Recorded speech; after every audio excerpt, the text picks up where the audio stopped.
What's up, everyone? It is Diecastbuffet here again, guys. We have Austin Cindric's 2025 Darlington Throwback to Dale Sr. here in the studio. Never thought I would see the partnership of Penske Mustang with a Dale Sr. livery, but nonetheless, it is freaking awesome.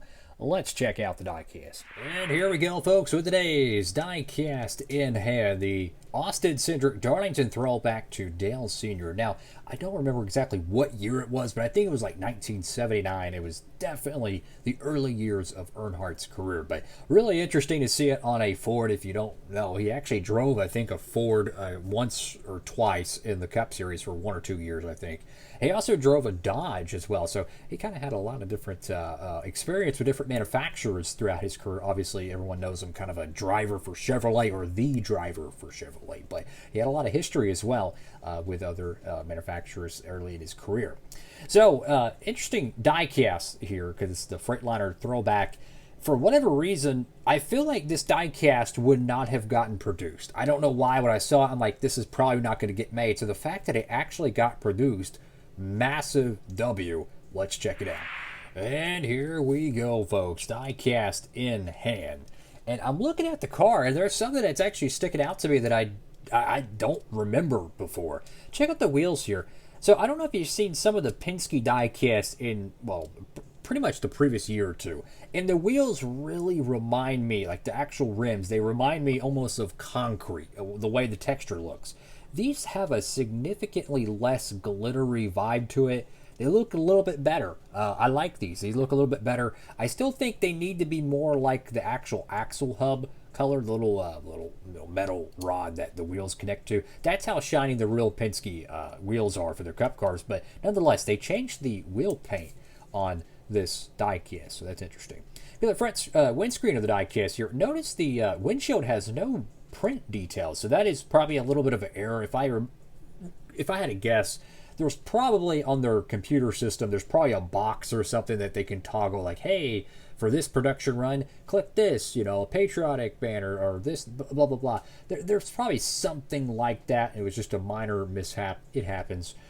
You have the Austin Cindric banner there. Freightliner on the hood of the diecast here. I don't know if he was actually sponsored by Freightliner. I believe he was sponsored by Lowe's, believe it or not. Dale Sr. was, which at one point, which is pretty interesting, considering Jimmy Johnson would, eventually be sponsored by Lowe's, 20, 30 some odd years later. Got Pennzoil right there with the Ford decal. Go to the front of the diecast. This looks really, really cool. The way the yellow wraps around the ABC post and it just kind of dives down the front valence of the Ford Mustang. Really, really sharp. Got the number 2 right there. Sunoco on both sides with the Pennzoil Ford logo.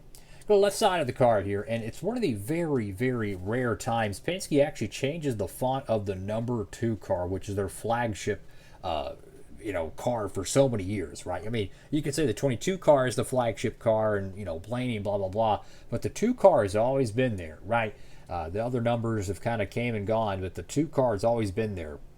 And I can't remember the last time they actually changed the font on it. It's been a while. And I believe Dale actually ran the number 2 car as well. I could be tripping on that.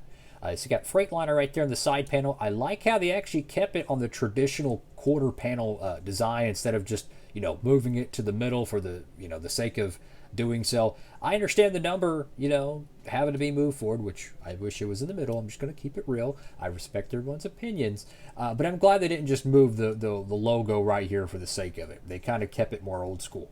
Got Menards right there, Discount Tire, Auto Trader. Got your Throwback NASCAR logo, Goodyear. Austin Cindric right there on the driver name rail. Got Snap-on. Then you have Ford, PPG, Mazak, whatever that is, and Safety Clean. I really like how they did the pinstriping here, how it has this little archway. If you remember the late 70s stock cars, they had kind of the rear quarter panels of the car kind of had a hip to it, so to speak. It really lines up well with the Ford Mustang next-gen car. I like that. These cars, back in the 70s and whatnot, they were really square body, very boxy, and very bold, right? So I'm sure this is a little bit changed to fit the Ford Mustang itself, but it's cool how they at least give that look that would have been very accurate in the 1970s. Got Freightliner on the back panel there with the number 2 in the right rear quarter of the rear bumper. Got Ford. Get your faux taillights, and your spoiler, which has the pop rivet design. Go to the right side of the diecast here, and again, you can see that droop right there. That is very cool and retro. A lot of the 70s cars, that's how they were, man. They were like boats, man. I'm telling you, them things were they were heavy and had a lot of detail to them. I mean, they looked like square body, you know, Impalas and Cadillacs or whatever, but there was some body lines to them as well. So on the right side of the diecast, you have the number 2. The number 2, yeah, it's a little bit lower on the right side. I don't know if that's, you know, really an error or not. Probably just the way the decal wrap is. This one's probably just a scotch higher because these are usually one large panel. If you're curious, the car is actually painted blue, so all the yellow is decal wrap, which I bet they had a bear of a time wrapping the ABC pillars with the yellow. Got the number 2 right there because any imperfections are going to be very easy to see with it being such a bright color. So W line L. We got number 2 right there on the roof. No sponsor right there on the roof of the car. Traditionally, Penske doesn't do that. You have Cindric on the back window there. Again, no middle print lines. So it's kind of going back to Toyota in like 2017 when their Cup cars, I don't think they had any detail on the front windshield. So that's kind of another throwback, if you will. And then nothing on the deck lid, which, I mean, let's just be honest, there's not much room on the trunk of these Ford Mustang next-gen cars. They're, in a weird way, they're kind of going back to the Aero Coupe styles in a weird way, because if you look at the front greenhouse, or the top greenhouse of the car is kicked back so far.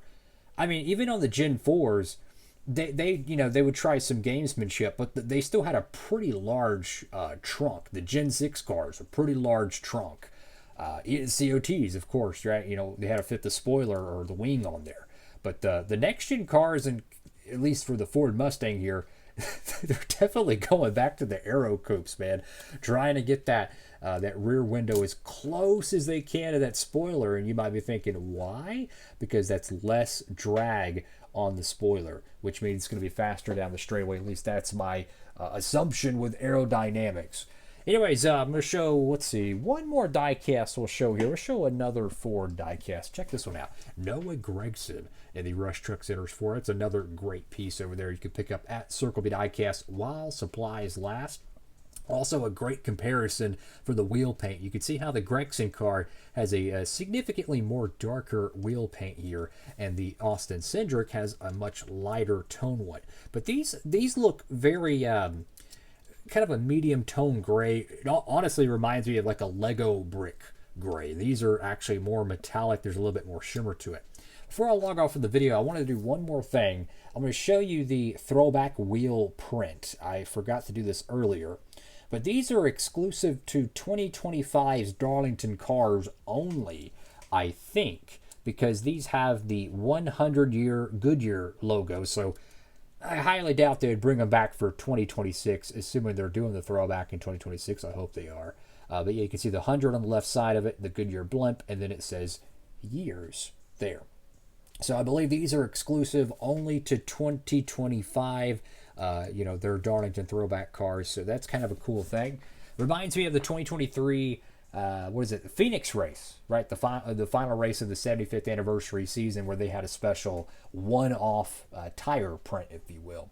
Thank you all for watching the video. Make sure to like, comment, and subscribe. Diecastbuffet signing off.